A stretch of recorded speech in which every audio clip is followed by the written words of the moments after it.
Bum bum bum bum bum bum bum bum bum bum bum bum bum bum.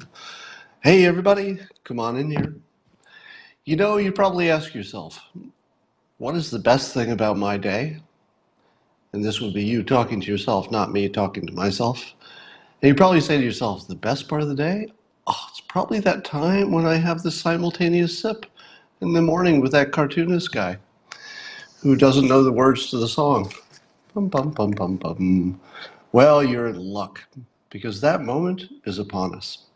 It's the moment when all the dopamine in your body comes out to party. It starts the day right. It's that little bit of togetherness, that little bit of feeling connected to your fellow human being and your lady human being. Is it sexist to say fellow human being?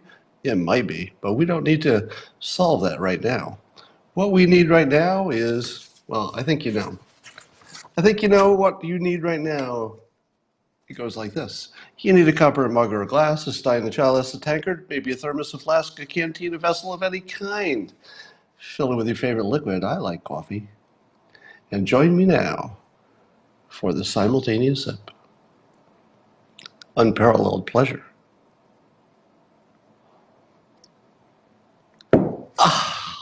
Ooh, dopamine. Good stuff. So, uh, in no particular order, let's talk about some stuff that's happening. So apparently the Supreme Court uh, gave a victory to the Trump administration and is going to allow them to use defense funds for defending the country.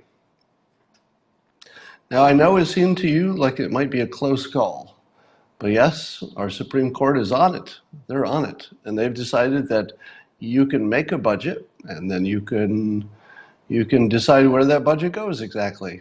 So if you've got a defense budget, apparently you can divert some of that to any kind of defense that makes sense. In this case, a wall. And I'll tell you, the thing that fascinates me about this is, do any of you know how much wall has been built or approved or how much needs to be built? Because I keep thinking I'm getting a handle on that.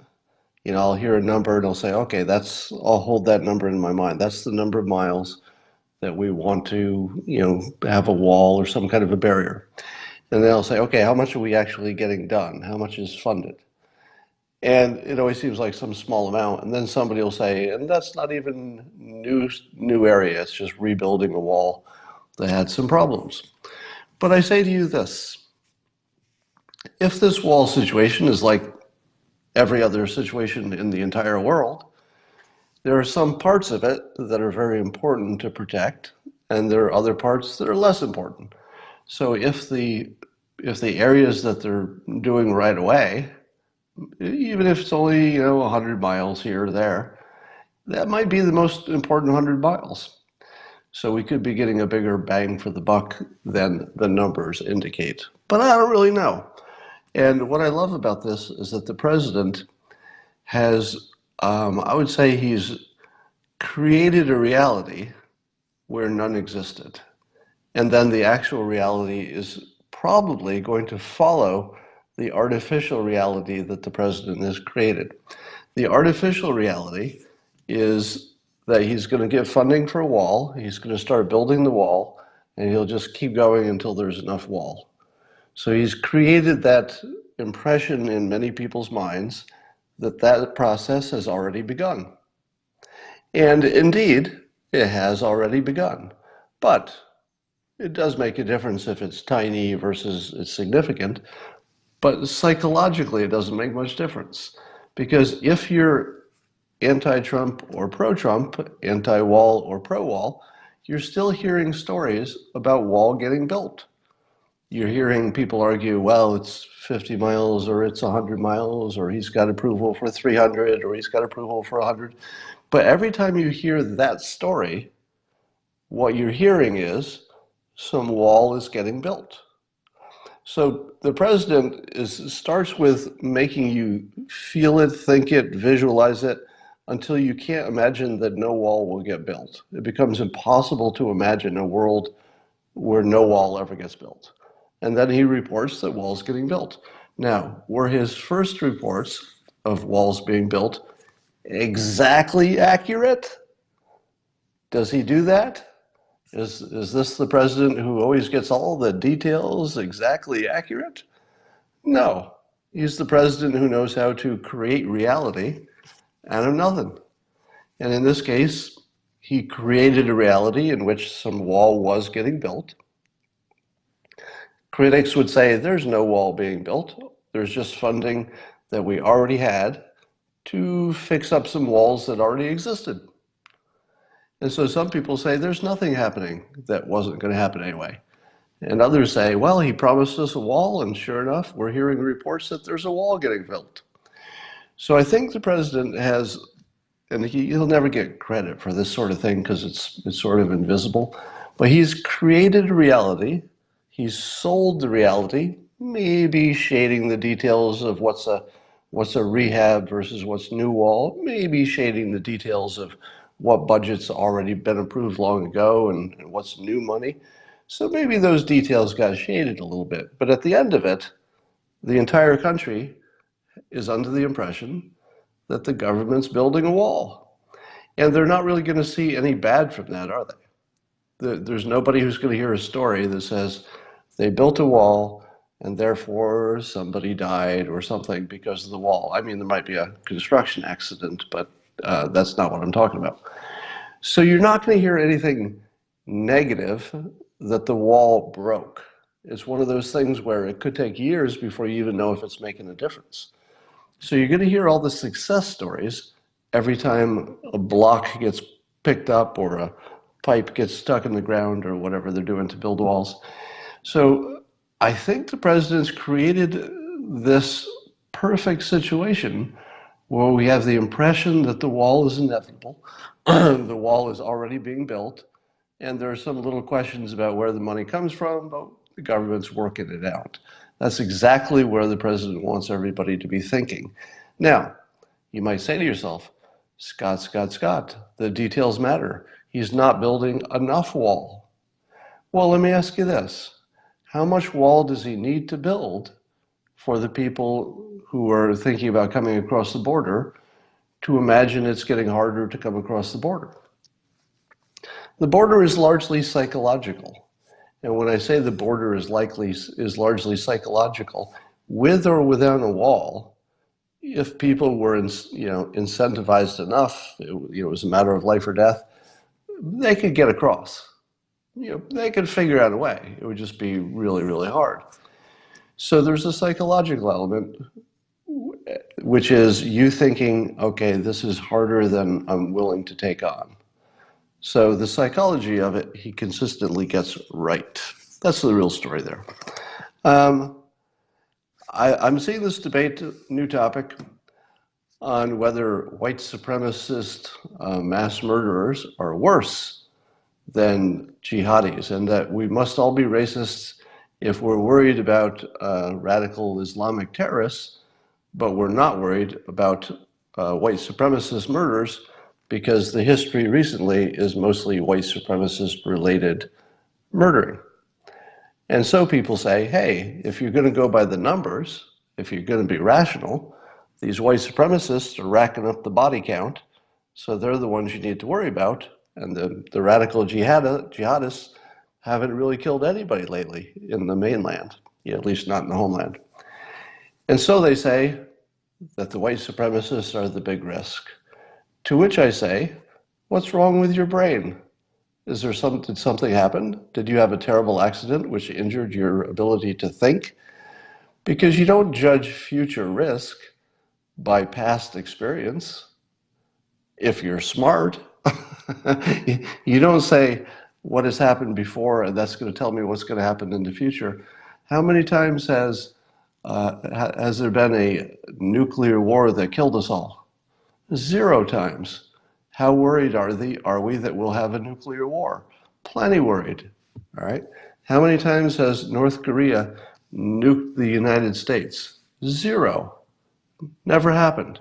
Should we therefore say, well, there's no risk? North Korea's never nuked us before. Does that make sense? It does not. So when you're looking at risk, You can't look at the body count for the past month or year or even 10 years. You have to look at the situation. What are the variables that are in play? If the only thing that was mattering, that sentence made no sense. Let me try that again. Backing up. Let's say, hypothetically, that there had never been an Elbonian who came to the United States and killed anybody. Never happened. Not a single person from the country of Elbonia ever came to the United States and hurt anybody. But we also have credible information that they're trying to get a dirty bomb, and they've made threats that they want to use the dirty bomb in the United States. Under those conditions, should we be concerned about Elbonians, or should we say, they haven't killed anybody yet? Let them in. Of course you should be concerned. So anybody who's just counting bodies and saying, okay, well, our risk of the future is based on these numbers from the past, you are experiencing loser think. That is not good thinking. It's not a question of good or bad opinions. That's just bad thinking, which is different. You can have different opinions based on different priorities and experience and everything else. But if you think that future risk is based on what we've experienced recently, that's not an opinion. That's just something wrong with the thinking. And you should know the difference. So there's a story about apparently a gigantic bust of somebody who used to be a police officer, some kind of police officer in Mexico, but he's in the United States now, and he got busted with enough, I think it was fentanyl or carfentanil or something, to kill millions of people. And of course, people are saying, how long before that's on a drone? And the answer is, not long, because there are people who have drones, and there are people who have vials of the worst stuff in the world. It's just not going to be that long before somebody puts them together. Now, don't worry about me giving people that idea, because trust me, that idea is plenty obvious. But I do worry that there'll be a time when just nobody wants to go to public events. It's possible that in our lifetime you won't see public events anymore, where people all go to a place and stand in the same place in a stadium or something. It might just come to an end, but maybe not right away. Here's an interesting story. I tweeted this around because what made it remarkable is the way CNN reported it. So CNN had an article in which they talked about the federal change to make capital punishment a thing again. So apparently the states could have their own laws about capital punishment, but on top of that, the federal government could have a death penalty for federal offenses. There are fewer of them compared to the number of people that the states are prosecuting, but they exist. And the Trump administration has reversed a policy that's been in place for a number of years in which they weren't pursuing any deaths. But apparently Trump administration will. Now, I talked about this before. One of the funny and smart things that they're doing is apparently they're going to execute a white supremacist first. Okay, it doesn't get any better than that. Politically, that's just the smartest thing you could possibly do. I don't know if that's a coincidence or just somebody was smart enough to make it work that way. But man, oh man, that's just so perfect. There's nothing else to say about it. But that's not what I wanted to talk about. As part of the context for the story, CNN's article, I couldn't tell if it was really a news or opinion piece, because CNN is not clear about what's a news and what's an opinion, but it was sort of in between, as much of their stuff is. And it talked about the story of Trump and the Central Park Five, and he talked about the full-page ad that Trump ran calling for the death penalty to be reinstated for serious crimes. Now, what was remarkable about the article is that it was unbiased. And it's the first time I've seen that. So let me say this again. It was an article on CNN's website, It was not written by a Trump supporter. It's obviously written by somebody who was not trying to support the president. You can tell that much. But they reported the story accurately. And here's what I mean by that. So the way you've heard it on the internet and you've heard it from all the president's critics, you probably heard that he wrote a full-page ad calling for the execution of the 5 African American young men who were accused and actually confessed to a horrible crime in Central Park. They raped and almost killed somebody. And later they were exonerated. I guess the confessions were forced or something. But during that time zone, Trump ran the full page ad. But here's what CNN accurately reported. They accurately reported in clear language that Trump wasn't talking about the Central Park Five specifically, that he was talking about crime in general. And it also reported that the Central Park Five had confessed.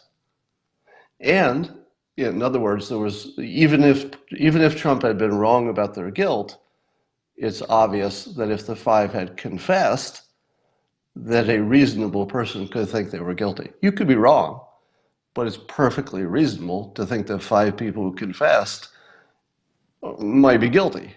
That's not an unreasonable thing to think. So, and then they ran a clip of a younger Donald Trump, 1989, I think, on Larry King. And Larry King asked him if he thought that these 5 people should get the death penalty. And he said that the woman had not died, their victim. And if she didn't die, then no, because the death penalty was for murder. And so I thought it was the cleanest, I would say, judgment-free story about Trump maybe I've ever seen on CNN. Because, anybody on social media, they hear the Central Park Five, they say, and that's proof that he's a darn racist because he wanted to execute innocent black men. Okay, that's like taking the story that's true and then adjusting it just enough so it's a completely different story. And it's sort of like it reminds you of the actual story. But CNN reported the actual story, that the Central Park Five had confessed. Like most people, Trump thought they were guilty. And he ran an article about crime in general. Didn't even mention the Central Park Five, but of course it was on his mind, which he had, he essentially admitted with Larry King. So they did nothing in the article to accuse him of being racist in one of the biggest, let's say, accusation areas there is. They just reported it accurately for the first time.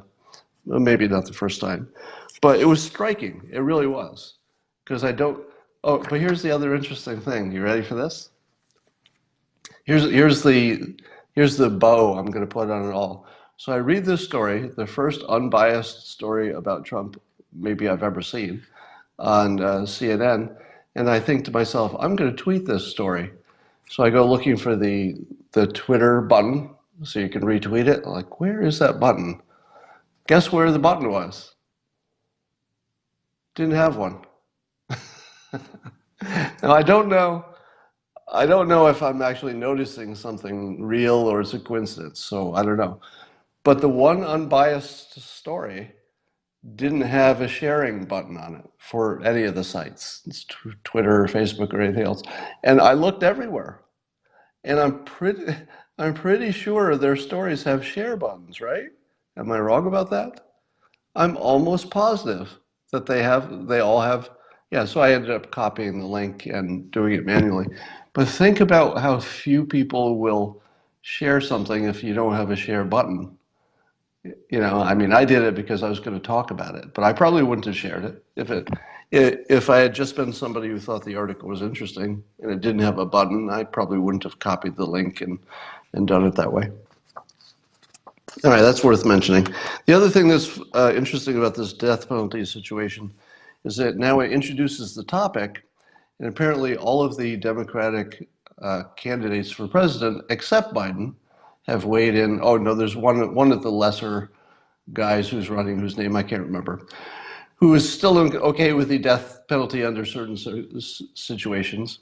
But I guess Joe Biden hasn't weighed in yet. And you can see what a setup it is, right? So Kamala Harris is against the death penalty. Joe Biden in the past has been for it. Donald Trump is for it. What does Joe Biden do? If Joe Biden changes his mind, he looks like another flip-flopper and he just fits in with the crowd. And by the way, it might not be what he honestly thinks. So he might look a little disingenuous if he suddenly just takes the AOC position on it or Kamala's position or whatever. And but what if he comes out for the death penalty? Then he's agreeing with Trump. And it opens up an attack from Kamala, who can say, well, you would be in favor of the death penalty. Do you know what color people are uh, who are usually executed? I don't know if this is true, but it seems like it opens up an attack that Biden is a little more interested in killing black people than the other Democrat candidates.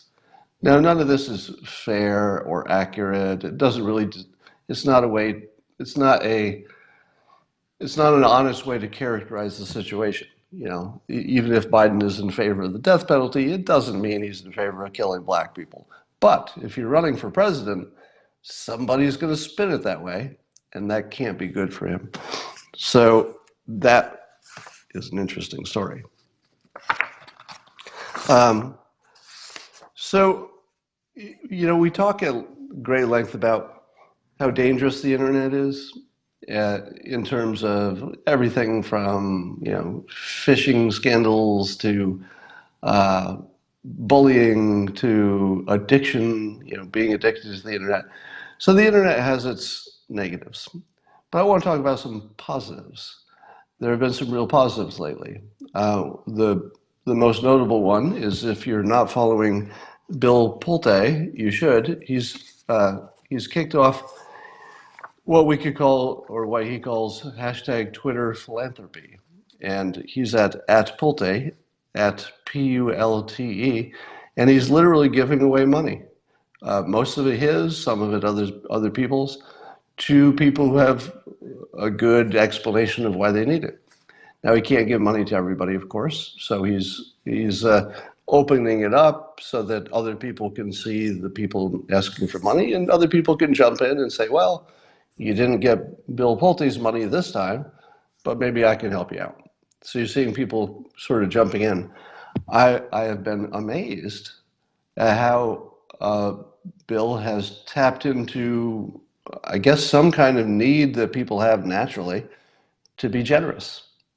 So people who've got a little extra, or even just a little bit extra, and even people who don't have extra, are still willing to give because they have an impulse. It either matches their religion, it matches their internal, I don't know, moral mechanisms or something.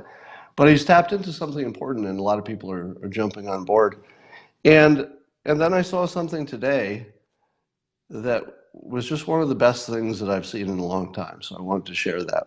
And the setup is that there was a gentleman on Twitter who tweeted yesterday that he had been influenced by somewhat by me and somewhat by Ed Latimore, who is, if you're not following Ed Latimore, he's one of the best follows on all of Twitter. And what Ed and I both do in our different ways is we give life advice. I do it through my book, How to Fail at Almost Everything and Still Win Big. And my new book that's coming out in a few months, Loser Think, will be more useful stuff. And apparently there was some number of things I said that this man found useful and things that Ed Latimore said useful, and he stopped drinking. So he decided to stop drinking after years of drinking and was having some success and was crediting the influence of Ed Latimore. I think Ed more than me, because Ed has a little more closer experience with that world. And but here's the good part, or even the better part. So that tweet caused another gentleman So Timothy Gumm, Gumm, on Twitter, weighed in and said, "This is Timothy Gumm saying, I've drank at least 10 beers a day for the last 20 years. Today is brand new. I'm not going to drink today. I'm going to will it so with all courage I can muster." So someone who observed someone else who was being influenced by Ed Latimer, I think mostly, and a little bit by me, that guy stopped drinking. His example caused an observer to say, "Hey, you can do it, I can do it. I'm going to jump in." Now, if you all know that quitting drinking or quitting any kind of drug is hard, not just a little hard, but like crazy hard, hard, hard, hard. So it's going to be a tough challenge. But this gentleman is jumping in, and I wonder how many other people would potentially jump in if they felt they were part of something. I mean, how many times have we've seen the Tide Pod challenge, we've seen the kicking the top off of the bottle challenge, the ice water bucket challenge, whatever it is. Uh, and I wonder if these things, I wonder if positive news, things that are actually good for people, I wonder if they could spread at the same rate if it were the right thing. And so I'm really intrigued by this. So I tweeted this gentleman, and I noted that he was the bravest person on the internet today. And I mean that. The guy who just said in public, "I've been drinking heavily for 20 years," or whatever it was, 10 at least, yeah, 20 years. The guy who admitted that in public and then publicly told us he was going to quit, knowing how hard that is and knowing that a lot of people don't make it, it was the bravest thing I saw today. Now, you might say, that's not as brave as X, Y, Z. No, no, it is. It is. It's as brave as stopping an armed robbery. He's putting his whole life on the line. You cannot underestimate how hard this will be. This is very, very brave. And I hope he inspires other people, because you can see sort of a ripple effect. The stuff that Bill Pulte is doing, it causes people to think differently. And they start thinking, hey, there's somebody doing something on Twitter, and here are people who are clearly being helped by it, because the success stories are always reported, and usually there's a video of somebody who's received this generosity, and they're happy about it. But watching these people get off of alcohol and influencing other people to get off alcohol is just one of the best things that you'll ever see. So this made me feel very, very good. I would note that, and let me before I say this, let me criticize myself before you do, so you don't have to, right? What I'm going to say next is totally self-serving, but it's genuine, all right? So you're going to hear a commercial, but it's for a good purpose. My startup's app called Interface allows you to connect with an expert of any type at any price that the expert sets, and you have an immediate video call, or you could schedule it. It is ideal for someone who wants to help somebody with sobriety. And they could do it for no charge, which makes no money for anybody, or they could do it for a charge, but I think most people probably wouldn't. So I probably would not make money on this, because people would mostly do this at low or no charge. But imagine being able to talk to somebody right away on video, a stranger who is in the same situation. Because sometimes you can't call a friend. Sometimes you can't call a family member. And maybe you're not that close with them to begin with. But imagine being able to just pick up your phone and be able to talk to somebody who can really coach you on sobriety. Now, we won't always have an expert who's available for that, but there are a number who have signed up who are sobriety coaches and addiction specialists.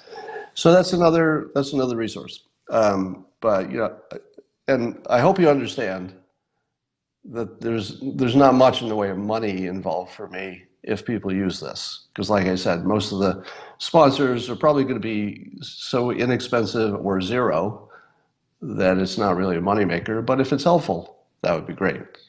I hope it would be. All right. I have a topic that I've been saving because it's hard to talk about, but it's so helpful. And this is completely off of anything we've talked about, but it's something directly helpful to every one of you. This could be one of the most useful things you'll ever hear. It's not about politics, it's just a real world thing, okay? So there's your setup. So I've raised your expectations. And I'll give you a little background.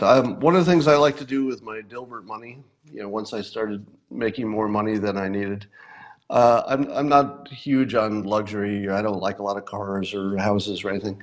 So I would spend my money on getting massages, not the happy ending kind, just regular massages. And one of the things I've learned over the years, having done this now for years with different massage therapists, usually if I'm on vacation, et cetera, I'll do it, or maybe once a week here at home. And so I've experienced, I guess over the years, hundreds of different massage therapists. And here's what I've discovered. Some of them know how to touch and some don't. In fact, most of them don't know how to touch. They actually don't know how to touch somebody in the right way. And I'm going to teach you how. I'm going to teach you something that apparently the majority of massage therapists actually don't know, which surprises me. And here's the trick. And you can see even people petting a dog, you can tell if they know how to touch. So here are the two tricks to know how to touch. Number one, you must be in the moment. If you're scratching the back of your partner while reading a book, reading a book, what does it feel like to the person who's getting their back scratched? It feels no different than if they scratched their back on a pole. They do not feel your intention because your mind is somewhere else. You're reading a book and you're haphazardly scratching. They can feel it physically, but they cannot feel it emotionally. The good massage therapists are empaths, and they can feel what you can feel or imagine that they can. They're very sensitive to what you feel. And what they do is, here's the trick, they imagine they're you while they touch you. So while they're touching you, they're putting themselves mentally into your body, and they're saying, okay, if I were being touched there, how would I want to be touched? And so they imagine you, they stay in the moment, and they're thinking only about you and how it feels while they're touching you. Those people can send you to the moon. The difference between an empath who's been professionally trained giving you a massage is a 10 and a 10. The best massage therapist who's gone to all the school, has years of experience, but is not an empath, is a 6 out of 10. That's the best you can be unless you're putting yourself in the position of the other person and really, imagining it. That's only technique one. Technique number two, A/B testing and looking for feedback. As a trained hypnotist, one of the things you learn is you look for micro changes in a person to see if you're making them more relaxed, if they're getting into the hypnotic state. So you can do that just by paying attention over time. You can pay attention to people's breathing, their body language, their tension, etc. If you're touching somebody, let's say you're a massage therapist, and you touch them in a certain way, and their breathing changes, that's probably telling you it's either good or bad. Their body changes, they stiffen, they soften, they do something differently. They might even moan. You do more of that. So you A/B test until you figure out what works and what doesn't. Let me give you an example on my cat, who isn't here right now. So I've been experimenting on my cat, Boo, for years. So when I pet my cat, I will pet my cat in whatever normal ways she usually likes, but I'll often test a new thing. This week I discovered that my cat goes completely limp when I massage her chest, sort of her upper cat chest. Now she likes her stomach massage sometimes, like a dog does. She'll lay on her back and you can rub her stomach. But I noticed that when I pick her up, she usually doesn't want to stay picked up too long. She gets a little, anxious after, say, a minute. But if I pick her up and just rub her chest, she goes completely soft, like she's almost been euthanized. And I can hold her as long as I want, as long as I'm doing that. Now, my point is not that your cat would like that. And in fact, I've never met a cat who liked that I could determine. But this cat, through A/B testing, I discovered something that makes her absolutely limp with pleasure. Had I not tested for literally years, I never would have discovered it. Likewise, my dog Snickers has a place that she likes to be petted that you never would have guessed. It's between the eyes. I've tried it with other dogs and they don't seem to have the same experience. So if I pet my dog Snickers between the eyes, she just goes completely limp and will let you do it as long as you want. Now, people are just like that. If you have a partner, or even if you're a massage therapist, and you're trying to touch them in a way that you want them to enjoy, the first thing you do is put yourself into their body mentally, and you keep yourself in the moment. Never touch them haphazardly. Don't touch your partner while you're thinking of other stuff. They'll tell. They can tell the difference. And then secondly, test. Try a little scratch of the neck. Try a little massage of the shoulders. Do they like something on their feet?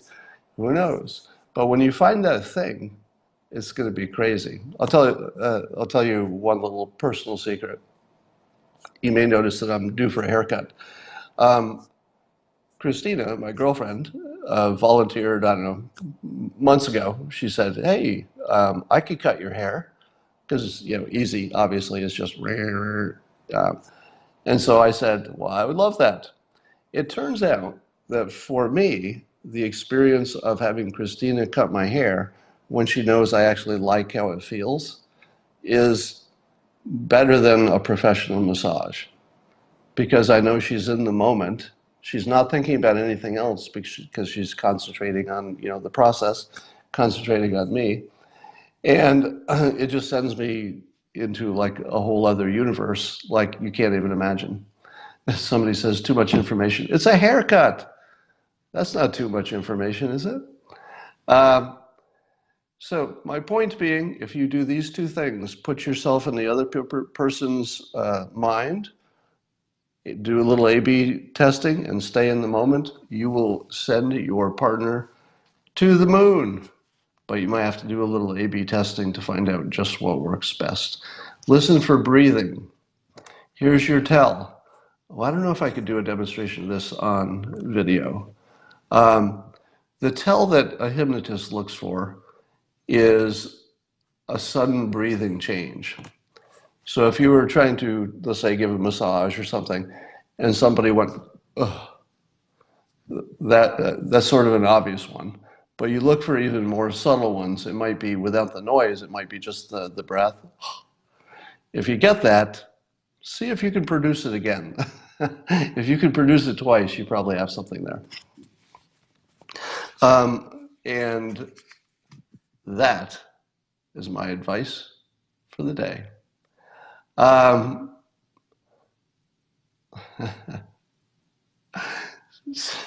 Somebody here is saying, I kick my wife, so anything else, she loves it. You've lowered her expectations. Good job. It might take years to do that, but you want to lower expectations.